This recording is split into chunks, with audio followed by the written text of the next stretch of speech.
This podcast is recorded on the lands of the Wurundjeri people of the Kulin Nation, who were our first teachers and storytellers.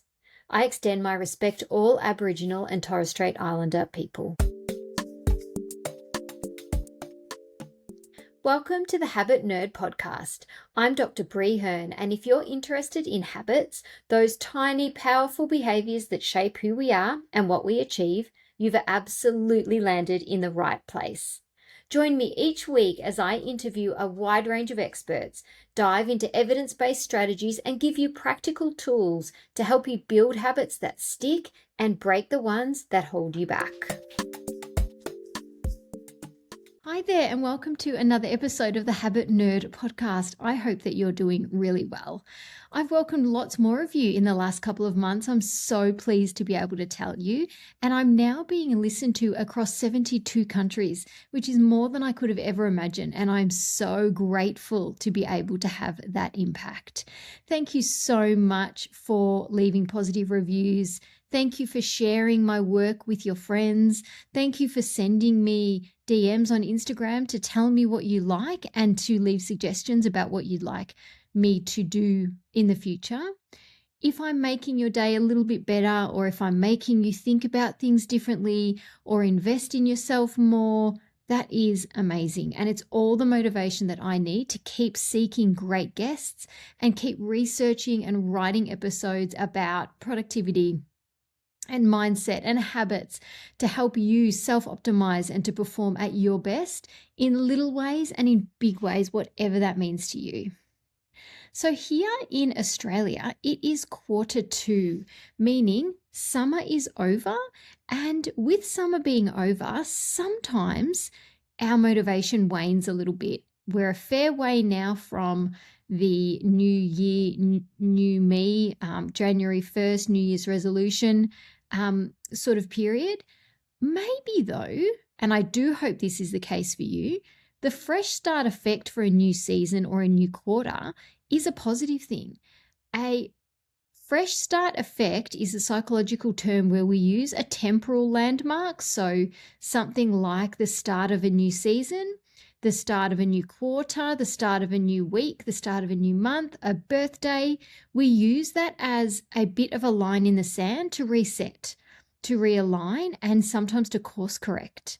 So with that in mind, today's episode is 5 small habits that have a really high rate of return in life. The episode is inspired by the work from an essay that came from a woman called Jade Bonacolta. Now, Jade is an author and she's a former Googler. She's a former Google productivity mentor. They're small habits, but like with any habits, consistency is where you're going to feel the compound interest over time. So for an example, working out one day when you feel really motivated or going for a big long walk on a Sunday will feel really great. But it's only when you do that often, so you move your body maybe 4 days a week, and not always long, sometimes it's short, but often over a long period of time, that you prove to yourself that you are somebody who has that habit. You are somebody who values moving your body. And then you have embodied that new identity, so to go a week without moving your body would feel unusual. So all of this is to say that any small habits that we try and embed need to be done as consistently as our busy lives will let us, because they are all runs on the board. They are small proofs to ourselves that that is the sort of person that we're becoming. So there are 5 small habits that I'm encouraging you to think about and maybe adopt one of them. But just my reminder there is that consistency is key. So maybe it's not a smart move to do all 5 starting tomorrow. Maybe if one resonates with you, and I really hope that is the case at the end of the episode, choose that one and try and be as consistent as you possibly can. So habit nerds, the first small habit that has a high return on life is to read a chapter every day.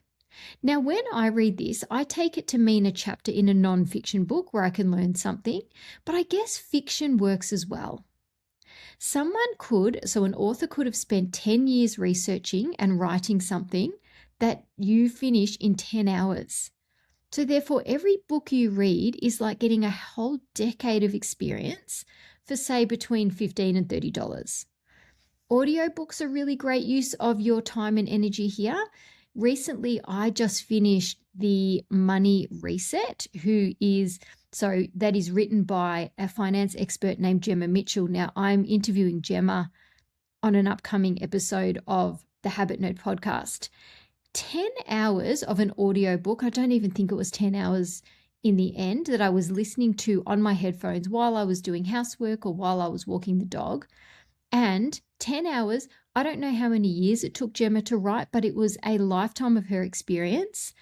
10 hours for me, I was able to overhaul so much of my money and how I think about money, how I earn it, how I organize my money, how I save it, how I spend it, and how I invest it, simply by that 10 hours and reading one chapter per day or listening to one chapter per day. The reason this reading a chapter a day has a high return on life is that it's small enough to stick. A chapter feels manageable on even the busiest days. There's no pressure to read for an hour or finish a book quickly. This lowers the resistance to it. And as we know, habits that feel easy are the ones that we actually keep because, again, consistency beats intensity. It's a really good habit because it compounds quickly. Think about it like this. One chapter a day doesn't sound like much at all, but one chapter times 365 days equals dozens of books a year.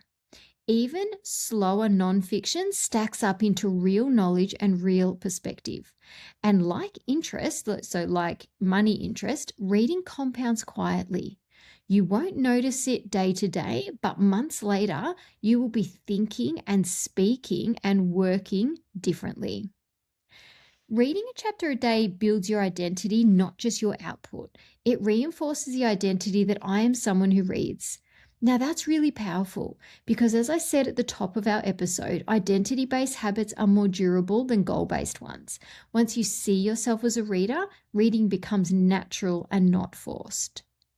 Reading a chapter a day improves your focus in our distracted world. Reading, especially books, trains sustained attention, deep thinking, and patience with complexity. In a world optimized for skimming and AI summaries and scrolling, a daily chapter is cognitive resistance training. So it is absolutely worth your time and your brain will thank you for it. Now, reading is a high quality input because what you read shapes your vocabulary, it shapes your thinking patterns, and it shapes your emotional regulation. A single chapter of a book is often better input, more quality input than an hour on social media or dozens of fragmented articles. It's quality over quantity.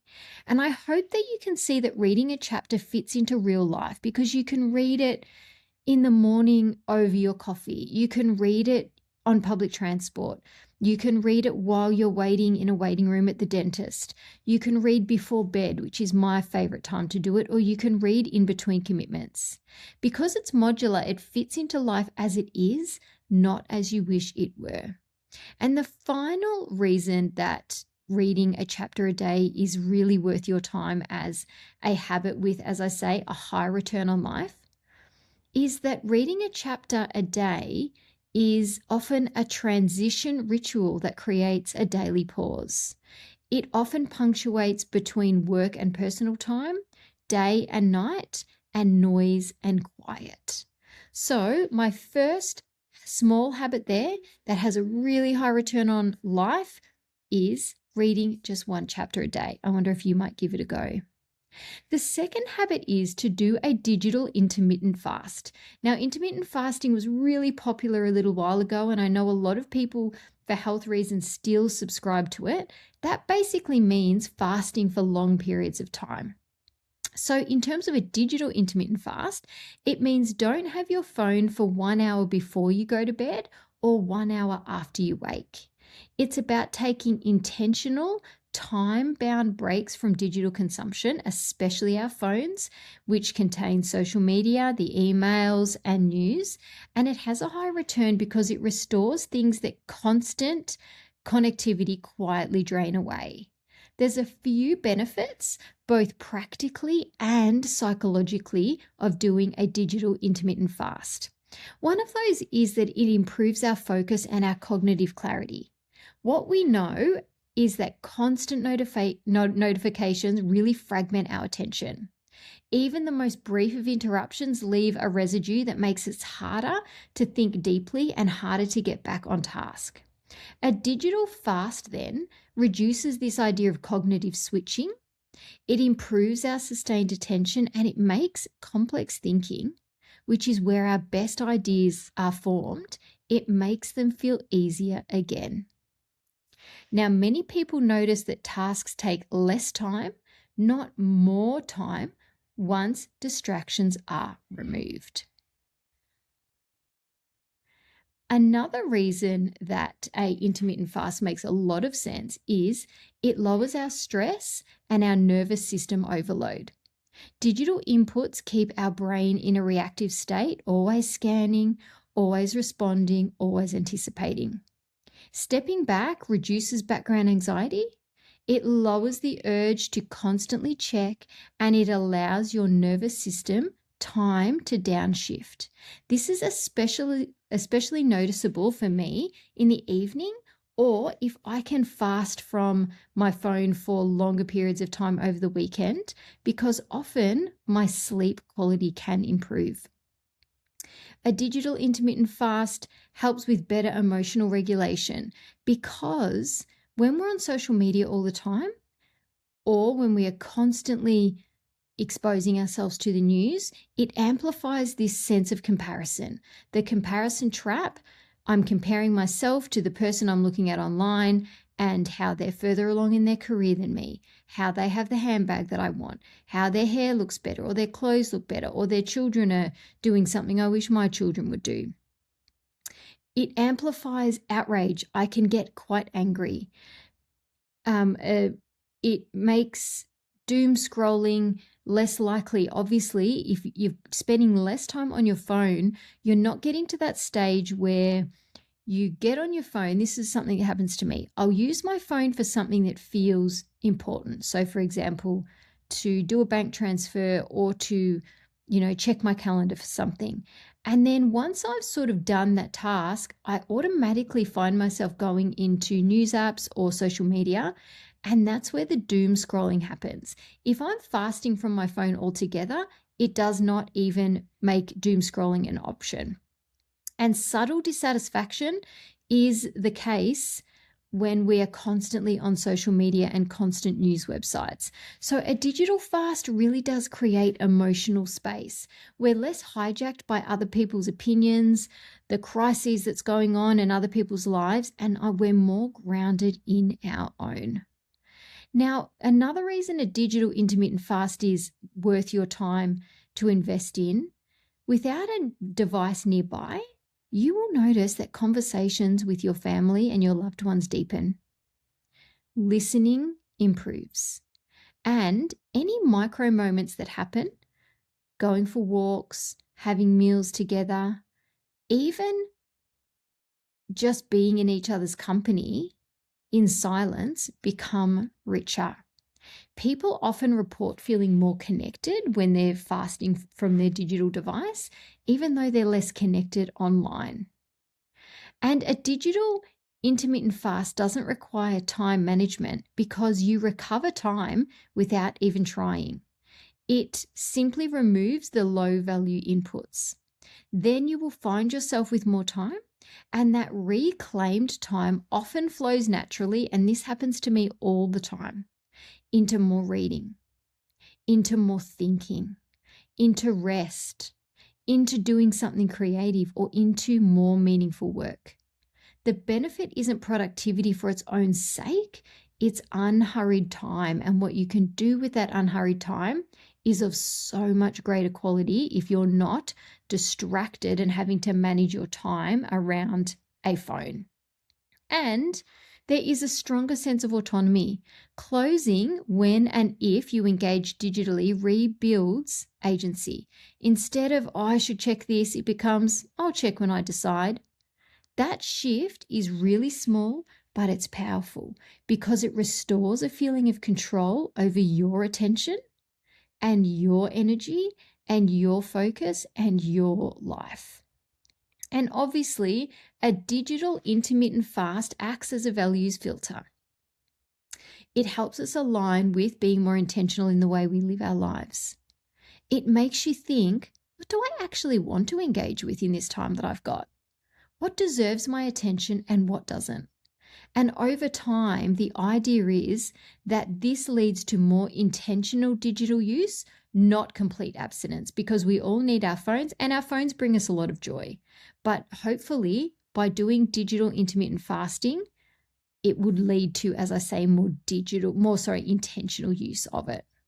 Now, realistically, it's not all or nothing. So some examples might be no phone for either the first or the last hour of the day, one screen-free evening each week. I know Gretchen Rubin and her community do Tech-Free Tuesday, and Tech-Free Tuesday, then they share the next day all the things that they did with that free evening without TV and without digital input. Maybe you could look at social media only on certain days, and some other things could be phones left behind during your walks or during mealtime. Again, the power comes from doing it consistently and regularity, not how long you do it for. So that second habit that has a huge rate of return on life is a digital intermittent fast. My third one is something that you might have heard me talk about before, but I will say it again because it's so important. And that is to protect your first 2 hours for deep work, if you can manage to do that. Here's a quote that I love. The work you do before checking your email determines the quality of your entire day. Treat 8 till 10 a.m. like a non-negotiable meeting with yourself. Put your phone on Do Not Disturb and finish your number one most important task of that day. The reason this works is that your brain is biologically best suited for focus early on. For most of us, the first part of the day is when your mental energy is at its highest, your willpower is least depleted, and your working memory is at its strongest. Before emails, meetings, and decision fatigue sets in, your brain is far better at writing. It's far better at complex reasoning.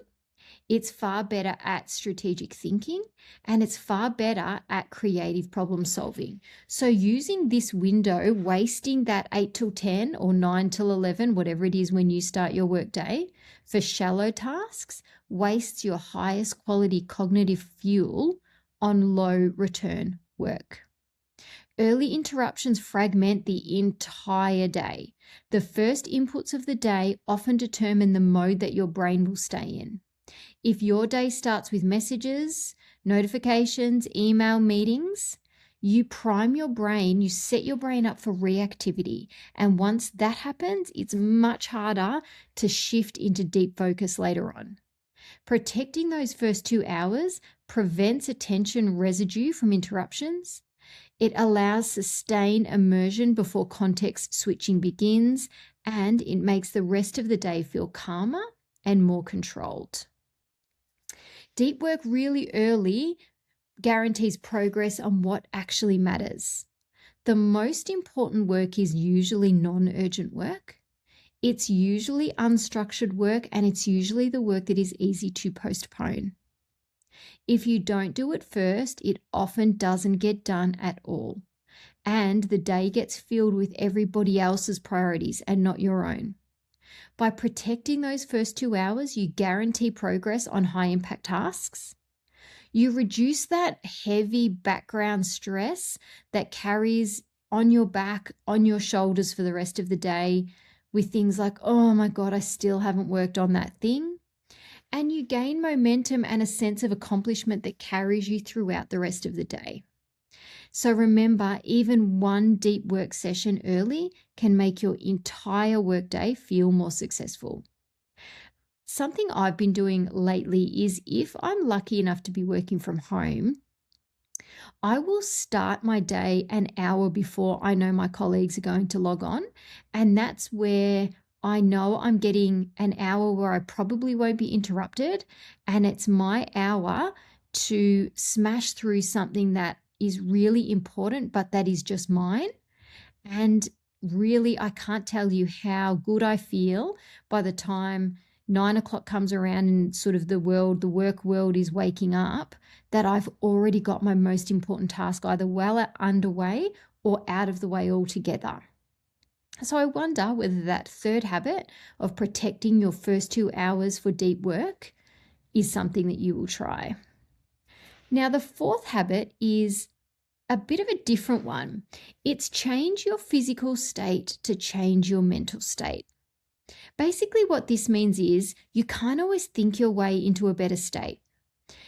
When you're feeling stuck, when your motivation is low, when you can't work out a problem in your head, when your focus is scattered, when your anxiety is elevated, when you've got high anxiety, the fastest lever is often physical. It's not cognitive. So think about it this way: change the body, the signals change, and the brain updates the story. So a few ways to go about this. Movement lifts a low mood. So a physical change might be, if you're feeling stuck on something, go for a walk, especially outside. The effect is that it improves your mood and it reduces that loop in your head that's rumination. Walking also regulates your breathing. It engages your bilateral movements, which calms down the brain, so it engages movement on both sides of your body, and it reduces overactivation of threat circuits. That's why lots of people think better while they're walking than when they're sitting. Another way you can change your physical state to change your mental state is with your facial expression. The physical change you can make if you're feeling anxious or stressed or unmotivated or unfocused or stuck is to relax your face and give a gentle smile. The mental effect of this, the signal that your brain gets, is that your mood will lift subtly. Even without conscious happiness, facial muscles give feedback that affects emotional processing. The brain uses these facial cues to infer a better internal state. And the last thing I'm going to tell you about physical change to impact mental change is with your breathing. If you take slow, deep breaths and you extend the exhale, so you have a longer exhale than an inhale, the mental effect is reduced anxiety and increased clarity. This works because it activates the parasympathetic nervous system and it signals that there's no immediate threat to the brain. This is why breath work and focusing on your breathing, even as simply as slowing down your breathing and exhaling for longer, is one of the fastest ways to regulate your emotions. And the final small habit that has a high rate of return on life is to hire or find one new mentor or coach each year. You might not know this, but the most successful people in the world, be they media people or athletes or world leaders, have coaches and mentors, because a good mentor will see your blind spots and save you years of trial and error. I've had 2 mentors in the last 2 years, and both have gotten me further in different areas in a matter of weeks than I could have in 5 years. 2 years ago, at the end of the year when I was about to start this podcast, I knew I wanted to start a podcast, and I knew that I didn't know how to do that. I knew I had lots and lots of research to do, lots of questions, and no real idea about how to do it well. So I hired a podcast mentor. I hired Madeline Carafa, who happened to have one of the top podcasts in the world. And I hired her as my coach or my mentor. And she took me through, I think it was 6 weeks of work together. And by the end of that, I had every question answered and I was able to start my podcast, hit the ground running, and learn from her because she had jumped over all of the hurdles that I would have inevitably done by myself, and it would have taken years. I also have had, luckily enough, a mentor assigned to me through my academic work at a university. And that I say luckily because that was at no cost to me. That was an initiative from the university. She has been so valuable because she sees the blind spots. She's able to catch mistakes that I would have made, and being able to see the way they do things. They're 5, 10, 15, 20 years down the track from where I am at the moment.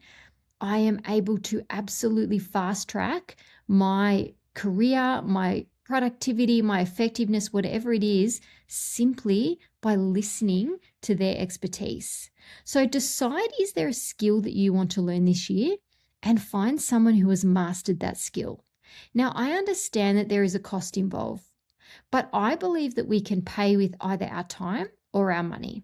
And I believe that the cost of a coach can seem high until you realize the cost of staying where you are or trying to work through and become a master at the skill that your mentor has already mastered years ago and can save you hundreds of hours.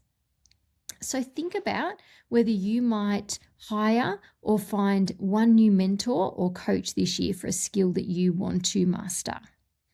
So there are 5 small habits that have a huge high rate of return on life. The first one, just to remind you, was to read a chapter every day. The second one was think about doing a digital intermittent fast. Our third habit was protect your first 2 hours for deep work if you can.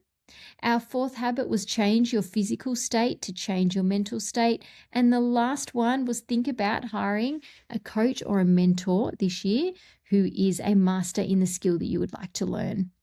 I would love to hear if there is one of those habits that you might give a try. Let me know over at Instagram. Maybe tag me in something that you're trying or send me a DM. I always love to receive them. Thank you so much once again for being here, Habit Nerds. Until we speak on the next episode, have a great week and take care. Thanks for being here for another episode of the Habit Nerd Podcast. I am so grateful for your time. If you enjoyed it or gained a fresh perspective, please share it with a friend, or maybe you feel like giving it a 5-star review, which will take you less than 30 seconds. I do love all of my habit nerds, and I see you showing up every day as your wonderful selves. So until next time, take care.